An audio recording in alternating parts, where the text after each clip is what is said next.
Pusek, bigyan ko pagkain eh. Sa inyo to? Oo, umuwi. Galing ako dyan na Sheila, bumili ako ng pagkain ng kuting ko. Umuwi. Nakita ko. Kinalmot nga ng pusa riyan eh. Ang ganda oh. Pag tumaba yan, ang ganda niyan. Ang cute oh. Umuwi. Ayan kaya ganyan nagputa. Kinalmot, inaway ng pusang Yung isang kuting ko nga kanina, namatay eh. Ha? Yung isang kuting ko namatay. Ano yan? Umuwi dito sa amin. Ayoko nga ng pusa kasi ang baho ng tae. Ang ganda oh. Bakit tapon nyo? Kaya pinakain ko ng gutom eh. Nakakatuwa. Ang dami kong gutom. Ang mata nga, tingnan mo puro muta. Kaya nga eh. Yung ganyan talaga, kailangan niya purgahin. Ano ipupurga niya?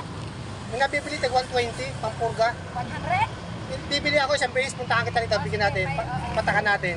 Ang Kasi yung mga kuting ko doon, puro ganyan din, sa mata rin. mata? Oo, kasi kailangan purgahin daw yan. Ah, Pag nakabili ako, pupurgahin ko yung balikan kita rito. sige, painumin mo. It's drop lang naman yung kunti-kunti eh. Kunti lang.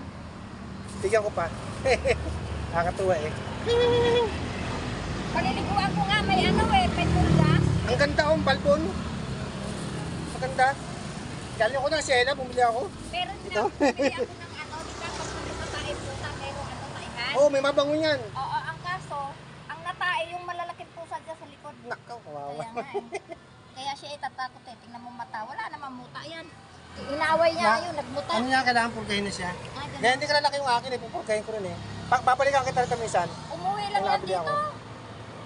Oo, pag umuwi, maswerte naman kasi Oo. pamili yung Sige tayo, uwi muna ako. Okay, oo. Balikan kita rito pag nakabili ako ng pang purgahan. okay, Salamat.